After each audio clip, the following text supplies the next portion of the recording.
ડેડિયાપાડાના ધારાસભ્ય ચૈતર વસાવા જેલમાંથી બહાર આવશે કે નહીં આવે, તેમનું ધારાસભ્ય પદ રહેશે કે નહીં રહે, આવી અનેક પ્રકારની ચર્ચાઓ અત્યારે ઉઠવા પામી છે અને ભાજપ પર આરોપ લગાવતા ધારાસભ્ય ગોપાલ ઇટાલિયાએ મોટો ઘટસ્ફોટ કર્યો છે।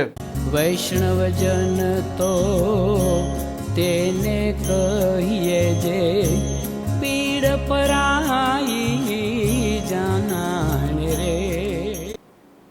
નમસ્કાર, આપ જોઈ રહ્યા છો નવજીવન ન્યૂઝ અને હું છું આપની સાથે તોફિક ગાંચી। નર્મદાનું અત્યારનું રાજકારણ છે તે ખૂબ ગરમ છે, કેમ કે ભારતીય જનતા પાર્ટીમાં આંતરિક વિખવાદ છે। મનસુખ વસાવાના આકરા નિવેદનો છે। દર્શના દેશમુખ પાર્ટીના જિલ્લા પ્રમુખથી નારાજ છે, જ્યારે બીજી તરફ ધારાસભ્ય ચૈતર વસાવા સહિત 9 લોકો છે તે અત્યારે વડોદરાની જેલમાં બંધ છે અને મામલો છે વર્ષ 2023માં વનકર્મીને મારવાનો, ડરાવવા માટે હવામાં ફાયરિંગ કરવાનો અને ખંડણી માંગવાનો અને મામલે નર્મદાની સેશન કોર્ટે ચૈતર વસાવા સહિત 9 લોકો છે તેમને 7 વર્ષની સજા પણ ફટકારી છે, દંડ પણ ફટકાર્યો છે અને હવે ધારાસભ્ય ચૈતર વસાવાનું આ પદ છે તે જોખમાયું છે અને પદ રદ કરવાની પ્રક્રિયા પણ ગુજરાત વિધાનસભાએ આરંભી છે, પરંતુ ધારાસભ્ય ગોપાલ ઇટાલિયા ભાજપ પર આરોપ લગાવી રહ્યા છે। મોરબીમાં બ્રિજ તૂટ્યો, કોઈને સજા થઈ?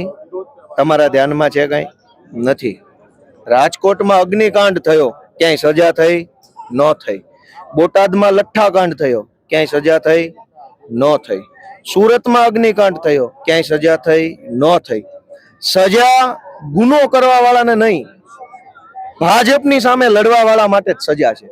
બાકી આ ચોર ચપાટા, લુકા, લફંગા, બળાત્કારી, તોડબાજો, કૌભાંડી, જમીન mafia, tender mafia, ration mafia ફરે જ છે ભાજપનો પટ્ટો ગળામાં નાખીને। હિંમત છે કોઈની કે કલાકે લોકઅપમાં બેસાડે?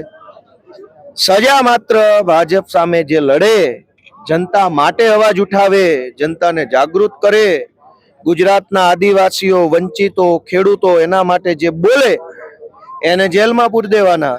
અને ભાજપનો પટ્ટો ગળામાં પહેરી અને હાટકોટમાં બળાત્કાર કરે તો CR પાટીલના હાથે એનું બળાત્કાર કરવા બદલ સન્માન થાય છે।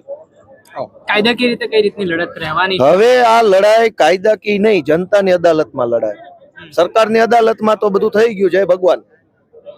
પોલીસ સરકારી, ફરિયાદી સરકારી, સાક્ષી સરકારી, વકીલ સરકારી, પ્રક્રિયા સરકારી, તો ન્યાય પણ સરકારી।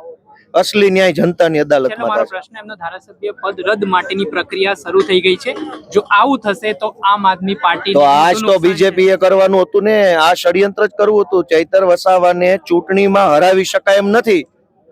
ભાજપ એમ ઈચ્છે છે કે ચૈતર વસાવા ધારાસભ્ય રહેવો ન જોઈએ, પણ લોકોનો પ્રેમ એવો છે કે નરેન્દ્ર મોદી ઉભા રહે તો ડેડિયાપાડામાં ચૈતર વસાવા જીતે, એટલે ચૈતર વસાવાને ચૂંટણી ન હરાવી શકાય એટલે અદાલતમાં હરાવવાનું ષડયંત્ર કર્યું। મૂળમાં ચૈતર વસાવા ધારાસભ્ય બન્યો છે એ ભાજપને ખૂંચે છે, ગમતું નથી કે આ ક્યાંથી બની ગયો। એને તો ગુલામોને ધારાસભ્ય બનાવવાના હોય, કહ્યાગ્રા માણસો હોય, રોબોટ ટાઈપના હોય, ઊંચી આંગળી કરનારા હોય, જનતાને પીડા આવે ત્યારે મૌન રહેનારા, મૂંગા મરનારા લોકો હોય, એને ધારાસભ્ય બનાવાય। આ બોલનારો ક્યાંથી બની ગયો?